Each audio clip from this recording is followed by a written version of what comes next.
ओम श्री रामचंद्राय नमः। अथ राम रक्षा स्तोत्रम्। ध्यानम्। ओम ध्यायेदा जानुबाहुं धृतशरधनुसंबद्धपद्मासनस्थं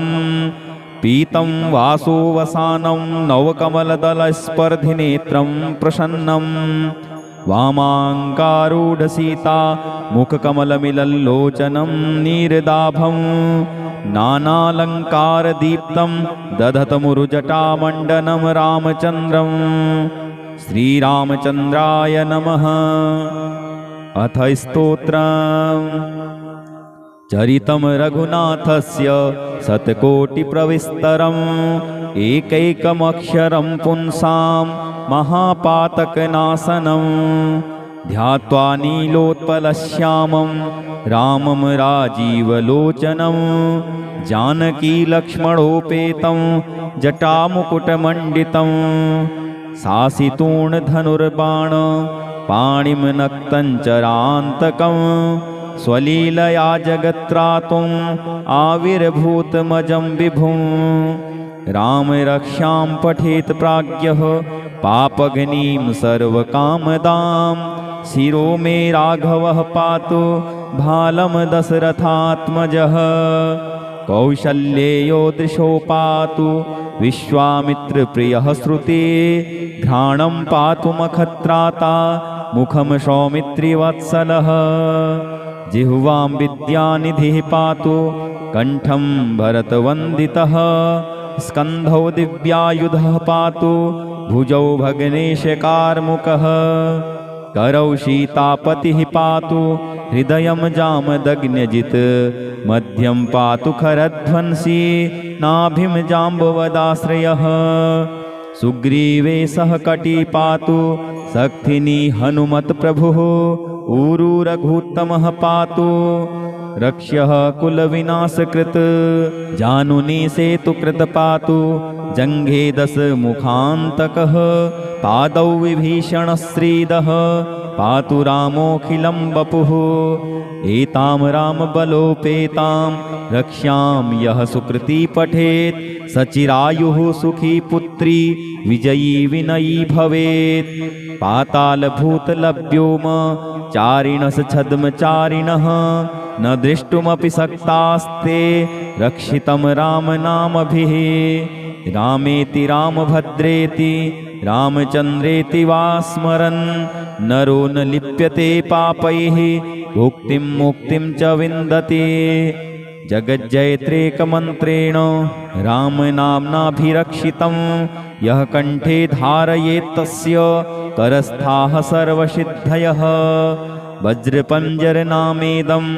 यो रामकवचं स्मरेत् अव्याहताज्ञः सर्वत्र लभते जयमङ्गलम् आदिष्टवान् यथा स्वप्ने राम रक्ष्यामि मां हरः तथा लिखितवान् प्रातः प्रबुद्धो बुधकौशिकः आरामः कल्पवृक्षाणां विरामः सकलापदाम् अभिरामस्त्रिलोकानां रामः श्रीमान् सनः प्रभुः तरुणौ रूपसम्पन्नौ सुकुमारौ महाबलौ पुण्डरीकविशालाक्ष्यौ चिरकृष्णाजिनाम्बरौ फलमूलासिनौ दान्तौ तापसौ ब्रह्मचारिणौ पुत्रौ दशरथस्येतौ भ्रातरौ रामलक्ष्मणौ शरण्यौ सर्वसत्त्वानां श्रेष्ठौ सर्वधनुष्मतां रक्ष्यः कुलनिहन्तारौ त्रायेतां नो रघुत्तमौ आत्तसज्जधनुषा विसुस्पृशा वक्षया सुगनिसङ्गसङ्गिनौ रक्षणाय मम रामलक्ष्मणा वग्रतः पथि सदैव गच्छताम् सन्नद्धः कवची खड्गी चापबाणधरो युवा गच्छन् मनोरथास्माकं रामः पातु स लक्ष्मणः रामो दाशरथिः सूरो लक्ष्मणानुचरो बली काकुत्स्थः पुरुषः पूर्णः कौशल्येयो रघुत्तमः वेदान्तवेद्यो यज्ञेशः पुराणपुरुषोत्तमः जानकीवल्लभः श्रीमान् अप्रमेय पराक्रमः इत्येतानि जपन् नित्यं मद्भक्तः श्रद्धयान्वितः अश्वमेधाधिकं पुण्यं सम्प्राप्नोति न संशयः। रामं दूर्वादलश्यामं पद्माक्षं पीतवाससं स्तुवन्ति नामभिर्दिव्यैः न ते संसारिणो नराः। रामं लक्ष्मणपूर्वजं रघुवरं सीतापतिं सुन्दरं काकुत्स्थं करुणार्णवं गुणनिधिं विप्रप्रियं धार्मिकं राजेन्द्रं सत्यसन्धं दशरथतनयं श्यामलं शान्तमूर्तिं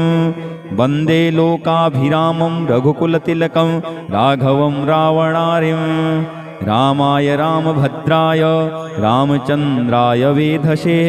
रघुनाथाय नाथाय सीतायाः पतये नमः। श्रीराम राम रघुनन्दन राम राम श्रीराम राम भरताग्रज राम राम श्रीराम राम रणकर्कश राम राम श्रीराम राम शरणं भव राम राम। श्रीरामचन्द्र चरणौ मनसा स्मरामि श्रीरामचन्द्र चरणौ वचसा गृह्णामि श्रीरामचन्द्र चरणौ शिरसा नमामि श्रीरामचन्द्र चरणौ शरणं प्रपद्ये। माता रामो मत्पिता रामचन्द्रः स्वामी रामो मत्सखा रामचन्द्रः सर्वस्वं मे रामचन्द्रो दयालुर्नान्यं जाने नैव जाने न जाने। दक्षिणे लक्ष्मणो यस्य वामे तु जनकात्मजा पुरतो मारुतिर्यस्य तं वन्दे रघुनन्दनं। लोकाभिरामं रणरङ्गधीरं राजीवनेत्रं रघुवंशनाथं कारुण्यरूपं करुणाकरन्तं श्रीरामचन्द्रं शरणं प्रपद्ये। मनोजवं मारुततुल्यवेगं जितेन्द्रियं बुद्धिमतां वरिष्ठं वातात्मजं वानरयूथमुख्यं श्रीरामदूतं शरणं प्रपद्ये। कूजन्तं राम रामेति मधुरं मधुराक्षरम् आरुह्य कविताशाखां वन्दे वाल्मीकिकोकिलम्। आपदामपहर्तारं दातारं सर्वसम्पदां लोकाभिरामं श्रीरामं भूयो भूयो नमाम्यहम्। भर्जनं भवबीजानाम् अर्जनं सुखसम्पदां तर्जनं यमदूतानां राम रामेति गर्जनम्। रामो राजमणिः सदा विजयते रामं रमेशं भजे रामेणाभिहता निशाचरचमो रामाय तस्मै नमः। रामान्नास्ति परायणं परतरं रामस्य दासोऽस्म्यहं। रामे चित्तलयः सदा भवतु मे भो राम मामुद्धर। राम रामेति रामेति रमे रामे मनोरमे सहस्रनाम तत्तुल्यं राम नाम वरानने। ध्यानम् ॐ ध्यायेदाजानुबाहुं धृतशरधनुसम्बद्धपद्मासनस्थं पीतं वासोवसानं नवकमलदलस्पर्धिनेत्रं प्रसन्नं वामाङ्कारूढसीता मुखकमलमिलल्लोचनं नीरदाभं नानालङ्कारदीप्तं दधतमुरुजटामण्डनं रामचन्द्रम्। श्रीरामचन्द्राय नमः। अथ स्तोत्रम् चरितं रघुनाथस्य शतकोटिप्रविस्तरम् एकैकमक्षरं पुंसां महापातकनाशनं ध्यात्वा नीलोत्पलश्यामं रामं राजीवलोचनं जानकीलक्ष्मणोपेतं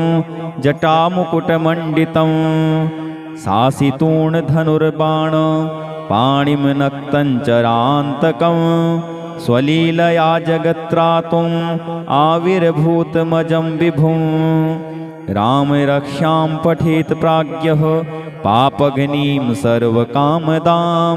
शिरो मे राघवः पातु भालं दशरथात्मजः। कौशल्येयो दृशो पातु विश्वामित्रप्रियः श्रुते घ्राणं पातु मखत्राता मुखं सौमित्रिवत्सलः। जिह्वां विद्यानिधिः पातु कण्ठं भरतवन्दितः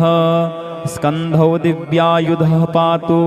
भुजौ भग्नेशकार्मुकः करौ सीतापतिः पातु हृदयं जामदग्न्यजित् मध्यं पातु खरध्वंसी नाभिं जाम्बवदाश्रयः सुग्रीवे सह कटी पातु शक्तिनी हनुमत्प्रभुः ऊरू रघुत्तमः पातु रक्ष्यः कुलविनाशकृत् जानुनी सेतुकृत पातु जङ्घे दशमुखान्तकः पादौ विभीषणश्रीदः पातु रामोऽखिलं वपुः एतां रामबलोपेतां रक्ष्यां यः सुकृती पठेत् सचिरायुः सुखी पुत्री विजयी विनयी भवेत् पातालभूतलभ्योम चारिणस छद्मचारिणः न दृष्टुमपि शक्तास्ते रक्षितं रामनामभिः रामेति रामभद्रेति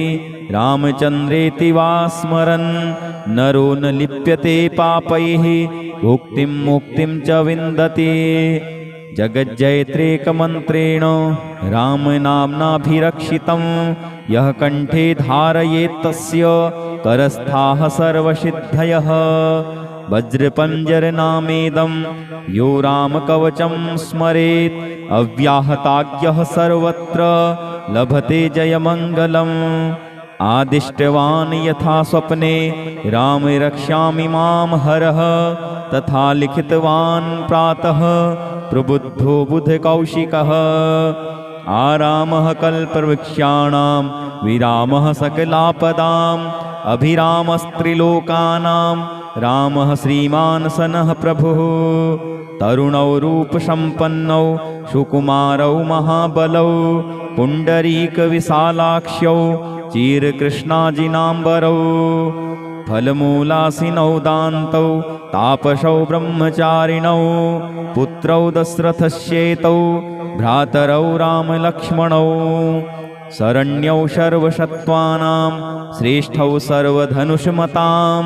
रक्ष्यः कुलनिहन्तारौ त्रायेतां नो रघुत्तमौ आत्तसज्जधनुषा विसुस्पृशा वक्षया सुगनिसङ्गसङ्गिनौ रक्षणाय मम रामलक्ष्मणा वग्रतः पथि सदैव गच्छताम् सन्नद्धः कवची खड्गी चापबाणधरो युवा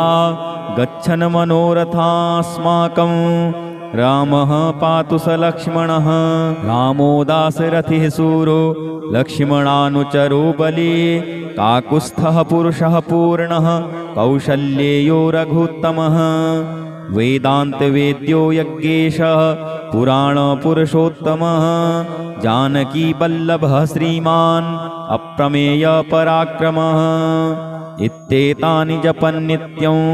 मद्भक्तः श्रद्धयान्वितः अश्वमेधाधिकं पुण्यं सम्प्राप्नोति न संशयः रामं दूर्वादलश्यामं पद्माक्षं पीतवाससं स्तुवन्ति नामभिर्दिव्यैः न ते संसारिणो नराः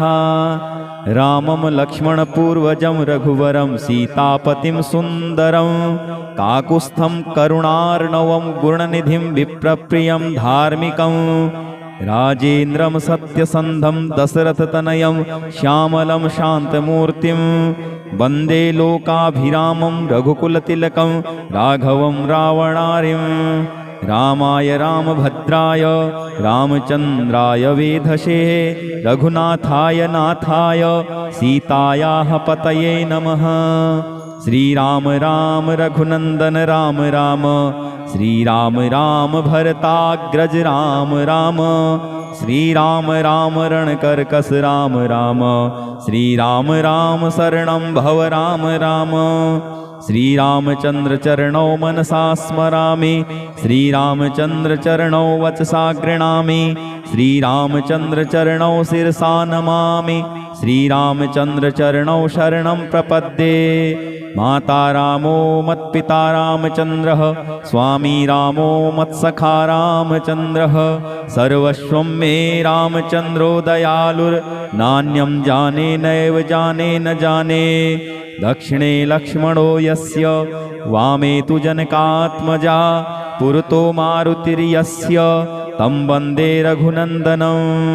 लोकाभिरामं रणरङ्गधीरं राजीवनेत्रं रघुवंशनाथं कारुण्यरूपं करुणाकरन्तं श्रीरामचन्द्रं शरणं प्रपद्ये मनोजवं मारुततुल्यवेगं जितेन्द्रियं बुद्धिमतां वरिष्ठं वातात्मजं वानरयूथमुख्यं श्रीरामदूतं शरणं प्रपद्ये कूजन्तं राम रामेति मधुरं मधुराक्षरम् आरुह्य कविताशाखां वन्दे वाल्मीकिकोकिलम् आपदामपहर्तारं दातारं सर्वसम्पदां लोकाभिरामं श्रीरामं भूयो भूयो नमाम्यहम् भर्जनं भवबीजानाम् अर्जनं सुखसम्पदां तर्जनं यमदूतानां राम रामेति गर्जनं रामो राजमणिः सदा विजयते रामं रमेशं भजे रामेणाभिहता निशाचरचमो रामाय तस्मै नमः रामान्नास्ति परायणं परतरं रामस्य दासोऽस्म्यहं रामे चित्तलयः सदा भवतु मे भो राम मामुद्धर राम रामेति रामेति रमे रामे मनोरमे सहस्रनाम तत्तुल्यं राम नाम वरानने ध्यानम् ॐ ध्यायेदाजानुबाहुं धृतशरधनुसम्बद्धपद्मासनस्थं पीतं वासोवसानं नवकमलदलस्पर्धिनेत्रं प्रसन्नं वामाङ्कारूढसीता मुखकमलमिलल्लोचनं नीरदाभं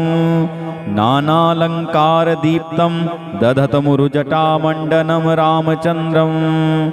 श्रीरामचन्द्राय नमः। अथ स्तोत्रम् चरितं रघुनाथस्य शतकोटिप्रविस्तरम् एकैकमक्षरं पुंसां महापातकनाशनं ध्यात्वा नीलोत्पलश्यामं रामं राजीवलोचनं जानकीलक्ष्मणोपेतं जटामुकुटमण्डितं सासितूर्णधनुर्बाण पाणिं नक्तञ्चरान्तकं स्वलीलया जगत्त्रातुम् आविर्भूतमजं विभुं राम रक्षां पठेत् प्राज्ञः पापघ्नीं सर्वकामदां शिरो मे राघवः पातु भालं दशरथात्मजः कौशल्येयो दृशो पातु विश्वामित्रप्रियः श्रुते घ्राणं पातु मखत्राता मुखं सौमित्रिवत्सलः जिह्वां विद्यानिधिः पातु कण्ठं भरतवन्दितः स्कन्धौ दिव्यायुधः पातु भुजौ भग्नेशकार्मुकः करौ सीतापतिः पातु हृदयं जामदग्न्यजित् मध्यं पातु खरध्वंसी नाभिं जाम्बवदाश्रयः सुग्रीवे सह कटी पातु शक्तिनी हनुमत्प्रभुः ऊरू रघुत्तमः पातु रक्ष्यः कुलविनाशकृत् जानुनी सेतुकृत पातु जङ्घे दशमुखान्तकः पादौ विभीषणश्रीदः पातु रामोऽखिलं वपुः एतां रामबलोपेतां रक्ष्यां यः सुकृती पठेत् सचिरायुः सुखी पुत्री विजयी विनयी भवेत् पातालभूतलभ्योम चारिणः छद्मचारिणः न दृष्टुमपि शक्तास्ते रक्षितं रामनामभिः रामेति रामभद्रेति रामचन्द्रेति वा स्मरन् नरो न लिप्यते पापैः भुक्तिं मुक्तिं च विन्दति जगज्जयत्रेकमन्त्रेण रामनाम्नाभिरक्षितं यः कण्ठे धारयेत् तस्य करस्थाः सर्वसिद्धयः वज्रपञ्जरनामेदं यो रामकवचं स्मरेत् अव्याहताज्ञः सर्वत्र लभते जयमङ्गलम् आदिष्टवान् यथा स्वप्ने राम रक्ष्यामि मां हरः तथा लिखितवान् प्रातः प्रबुद्धो बुधकौशिकः आरामः कल्पवृक्षाणां विरामः सकलापदाम् अभिरामस्त्रिलोकानां रामः श्रीमान् सनः प्रभुः तरुणौ रूपसम्पन्नौ सुकुमारौ महाबलौ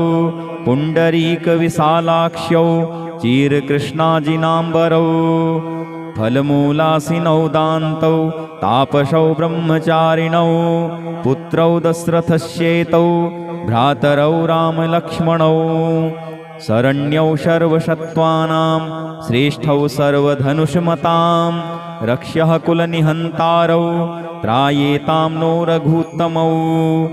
आत्तसत्यधनुषा विसुस्पृशा वक्षया सुगनिसङ्गसङ्गिनौ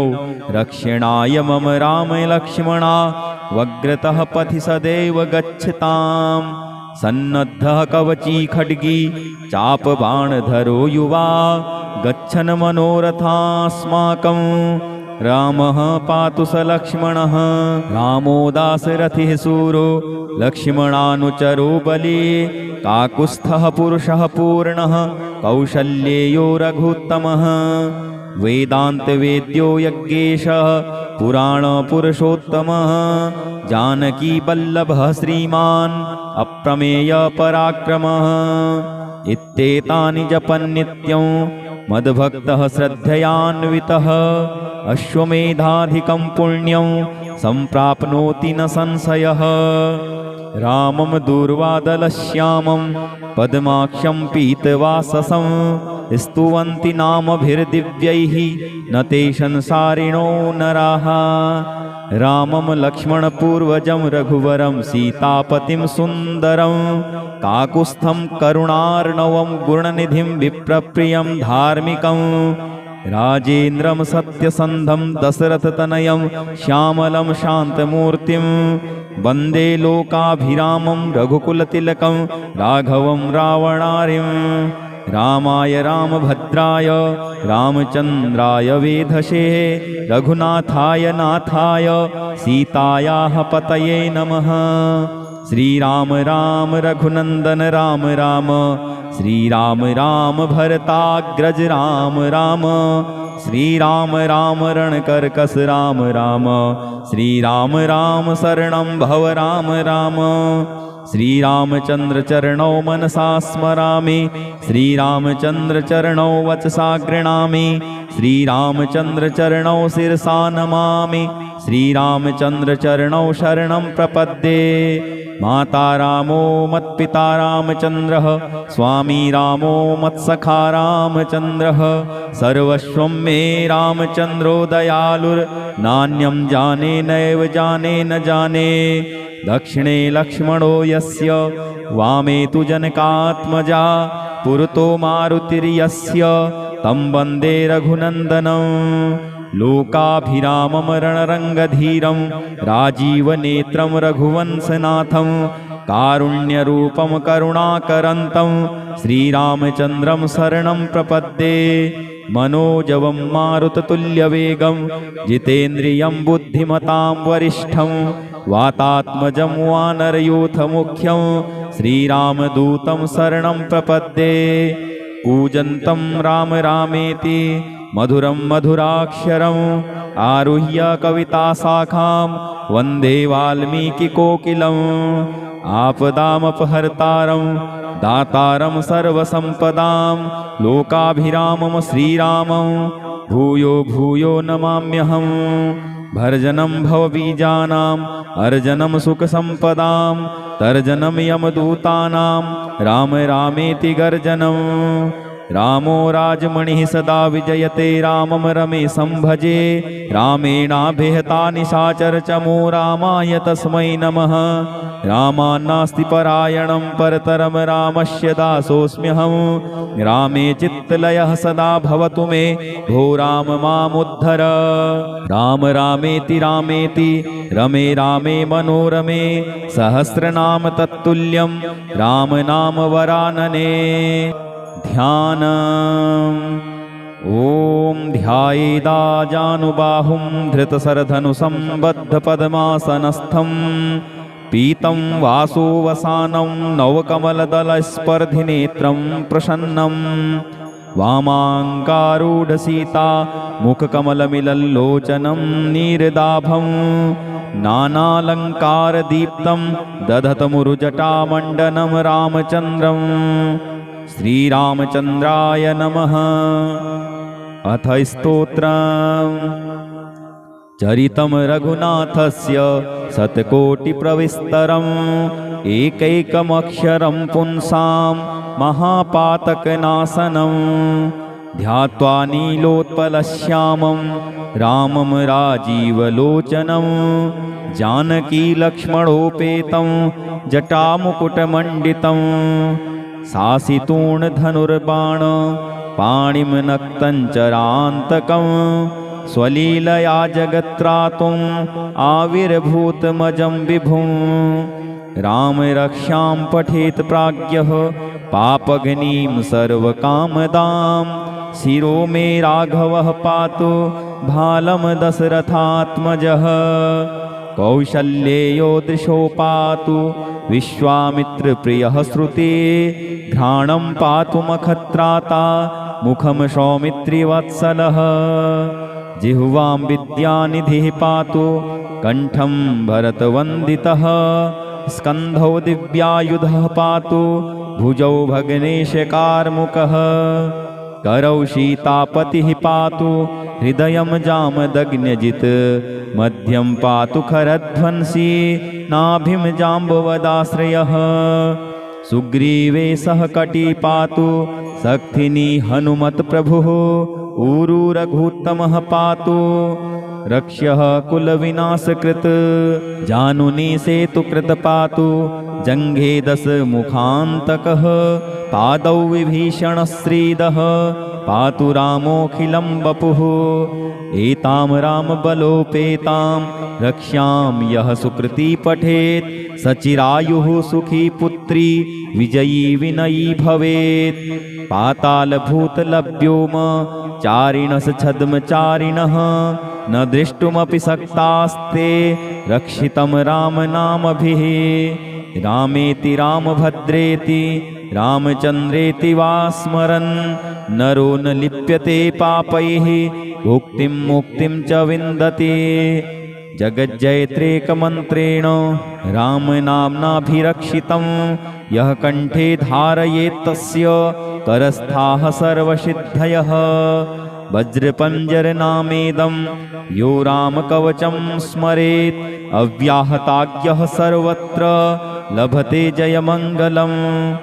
आदिष्टवान् यथा स्वप्ने राम रक्ष्यामि मां हरः तथा लिखितवान् प्रातः प्रबुद्धो बुधकौशिकः आरामः कल्पवृक्षाणां विरामः सकलापदाम् अभिरामस्त्रिलोकानां रामः श्रीमान् सनः प्रभुः तरुणौ रूपसम्पन्नौ सुकुमारौ महाबलौ पुण्डरीकविशालाक्ष्यौ चिरकृष्णाजिनाम्बरौ फलमूलासिनौ दान्तौ तापसौ ब्रह्मचारिणौ पुत्रौ दशरथस्येतौ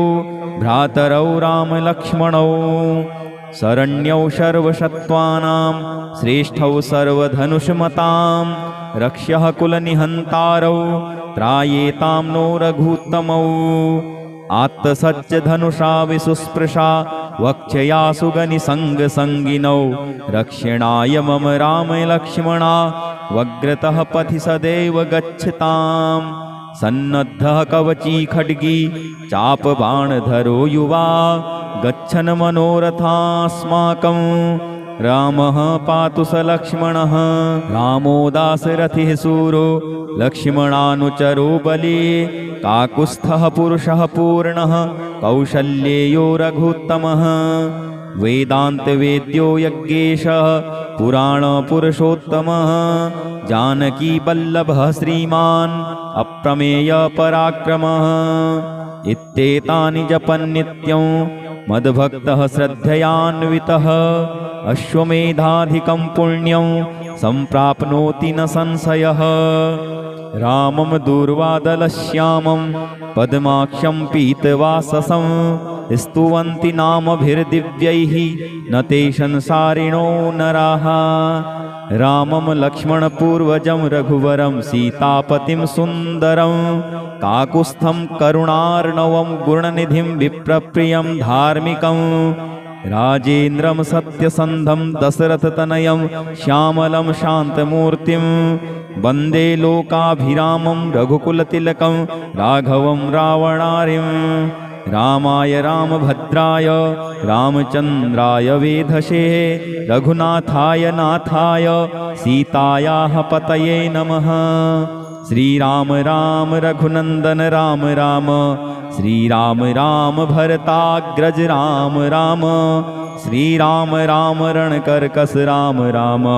श्रीराम राम शरणं भव राम राम। श्रीरामचन्द्र चरणौ मनसा स्मरामि श्रीरामचन्द्र चरणौ वचसा गृह्णामि श्रीरामचन्द्र चरणौ शिरसा नमामि श्रीरामचन्द्र चरणौ शरणं प्रपद्ये। माता रामो मत्पिता रामचन्द्रः स्वामी रामो मत्सखा रामचन्द्रः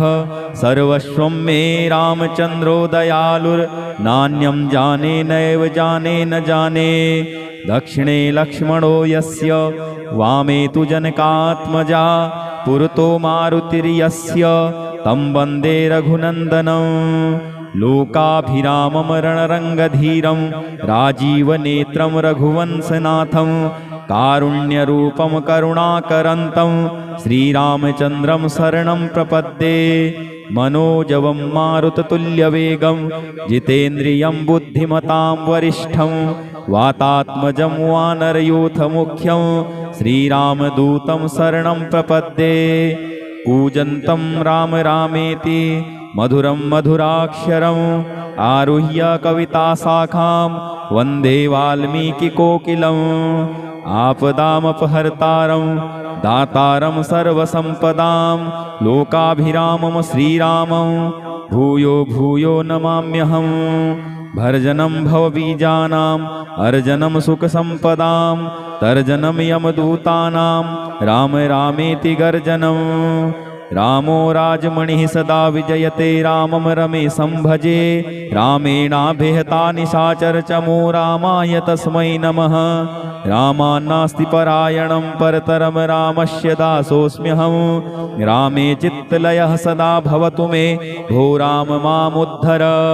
राम रामेति रामेति रमे रामे मनोरमे सहस्रनाम तत्तुल्यं राम नाम वरानने। ध्यानम् ॐ ध्यायेदाजानुबाहुं धृतशरधनुसम्बद्धपद्मासनस्थं पीतं वासोवसानं नवकमलदलस्पर्धिनेत्रं प्रसन्नं वामाङ्कारूढसीता मुखकमलमिलल्लोचनं नीरदाभं नानालङ्कारदीप्तं दधतमुरुजटामण्डनं रामचन्द्रं श्रीरामचन्द्राय नमः।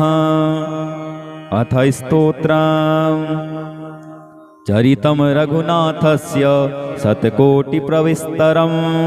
एकैकमक्षरं पुंसां महापातकनाशनं ध्यात्वा नीलोत्पलश्यामं रामं राजीवलोचनं जानकीलक्ष्मणोपेतं जटामुकुटमण्डितं सासितूर्णधनुर्बाण पाणिं नक्तञ्चरान्तकं स्वलीलया जगत्त्रातुम् आविर्भूतमजं विभुं राम रक्षां पठेत् प्राज्ञः पापघ्नीं सर्वकामदां शिरो मे राघवः पातु भालं दशरथात्मजः कौशल्येयो दृशो पातु विश्वामित्रप्रियः श्रुते घ्राणं पातु मखत्राता मुखं सौमित्रिवत्सलः जिह्वां विद्यानिधिः पातु कण्ठं भरतवन्दितः स्कन्धौ दिव्यायुधः पातु भुजौ भग्नेशकार्मुकः करौ सीतापतिः पातु हृदयं जामदग्न्यजित् मध्यं पातु खरध्वंसी नाभिं जाम्बवदाश्रयः सुग्रीवे सह कटी पातु शक्तिनी हनुमत् प्रभुः ऊरू रघुत्तमः पातु रक्ष्यः कुलविनाशकृत् जानुनी सेतुकृत पातु जङ्घे दशमुखान्तकः पादौ विभीषणश्रीदः पातु रामोऽखिलं वपुः एतां रामबलोपेतां रक्ष्यां यः सुकृती पठेत् सचिरायुः सुखी पुत्री विजयी विनयी भवेत् पातालभूतलभ्योम चारिणः छद्मचारिणः न दृष्टुमपि शक्तास्ते रक्षितं रामनामभिः रामेति रामभद्रेति रामचन्द्रेति वा स्मरन् नरो न लिप्यते पापैः भुक्तिं मुक्तिं च विन्दति जगज्जयत्रेकमन्त्रेण रामनाम्नाभिरक्षितं यः कण्ठे धारयेत् तस्य करस्थाः सर्वसिद्धयः वज्रपञ्जरनामेदं यो रामकवचं स्मरेत् अव्याहताज्ञः सर्वत्र लभते जयमङ्गलम् आदिष्टवान् यथा स्वप्ने राम रक्ष्यामि मां हरः तथा लिखितवान् प्रातः प्रबुद्धो बुधकौशिकः आरामः कल्पवृक्षाणां विरामः सकलापदाम् अभिरामस्त्रिलोकानां रामः श्रीमान् सनः प्रभुः तरुणौ रूपसम्पन्नौ सुकुमारौ महाबलौ पुण्डरीकविशालाक्ष्यौ चीरकृष्णाजिनाम्बरौ फलमूलासिनौ दान्तौ तापसौ ब्रह्मचारिणौ पुत्रौ दशरथस्येतौ भ्रातरौ रामलक्ष्मणौ शरण्यौ सर्वसत्त्वानां श्रेष्ठौ सर्वधनुष्मतां रक्ष्यः कुलनिहन्तारौ त्रायेतां नो रघुत्तमौ आत्तसज्जधनुषा विसुस्पृशा वक्षया सुगनिसङ्गसङ्गिनौ रक्षणाय मम रामलक्ष्मणा वग्रतः पथि सदैव गच्छताम् सन्नद्धः कवची खड्गी चापबाणधरो युवा गच्छन् मनोरथास्माकं रामः पातु स लक्ष्मणः रामो दाशरथिः सूरो लक्ष्मणानुचरो बली काकुत्स्थः पुरुषः पूर्णः कौशल्येयो रघुत्तमः वेदान्तवेद्यो यज्ञेशः पुराणपुरुषोत्तमः जानकीवल्लभः श्रीमान् अप्रमेयपराक्रमः इत्येतानि जपन् नित्यं मद्भक्तः श्रद्धयान्वितः अश्वमेधाधिकं पुण्यं सम्प्राप्नोति न संशयः रामं दूर्वादलश्यामं पद्माक्षं पीतवाससं स्तुवन्ति नामभिर्दिव्यैः न ते संसारिणो नराः रामं लक्ष्मणपूर्वजं रघुवरं सीतापतिं सुन्दरं काकुत्स्थं करुणार्णवं गुणनिधिं विप्रप्रियं धार्मिकं राजेन्द्रं सत्यसन्धं दशरथतनयं श्यामलं शान्तमूर्तिं वन्दे लोकाभिरामं रघुकुलतिलकं राघवं रावणारिं रामाय रामभद्राय रामचन्द्राय वेधसे रघुनाथाय नाथाय सीतायाः पतये नमः श्रीराम राम रघुनन्दन राम राम श्रीराम राम भरताग्रज राम राम श्रीराम राम रणकर्कश राम राम श्रीराम राम शरणं भव राम राम श्रीरामचन्द्र चरणौ मनसा स्मरामि श्रीरामचन्द्र चरणौ वचसा गृह्णामि श्रीरामचन्द्र चरणौ शिरसा नमामि श्रीरामचन्द्र चरणौ शरणं प्रपद्ये माता रामो मत्पिता रामचन्द्रः स्वामी रामो मत्सखा रामचन्द्रः सर्वस्वं मे रामचन्द्रो दयालुर्नान्यं जाने नैव जाने न जाने दक्षिणे लक्ष्मणो यस्य वामे तु जनकात्मजा पुरतो मारुतिर्यस्य तं वन्दे रघुनन्दनं लोकाभिरामं रणरङ्गधीरं राजीवनेत्रं रघुवंशनाथं कारुण्यरूपं करुणाकरन्तं श्रीरामचन्द्रं शरणं प्रपद्ये मनोजवं मारुततुल्यवेगं जितेन्द्रियं बुद्धिमतां वरिष्ठं वातात्मजं वानरयूथमुख्यं श्रीरामदूतं शरणं प्रपद्ये कूजन्तं राम रामेति मधुरं मधुराक्षरम् आरुह्य कविताशाखां वन्दे वाल्मीकिकोकिलम् आपदामपहर्तारं दातारं सर्वसम्पदां लोकाभिरामं श्रीरामं भूयो भूयो नमाम्यहम् भर्जनं भवबीजानाम् अर्जनं सुखसम्पदां तर्जनं यमदूतानां राम रामेति गर्जनं रामो राजमणिः सदा विजयते रामं रमेशं भजे रामेणाभिहता निशाचरचमो रामाय तस्मै नमः रामान्नास्ति परायणं परतरं रामस्य दासोऽस्म्यहं रामे चित्तलयः सदा भवतु मे भो राम मामुद्धर राम रामेति रामेति रमे रामे मनोरमे सहस्रनाम तत्तुल्यं राम नाम वरानने श्रीराम नाम वरानने श्रीरामचन्द्राय नमः इति श्री राम रक्षा स्तोत्रम्।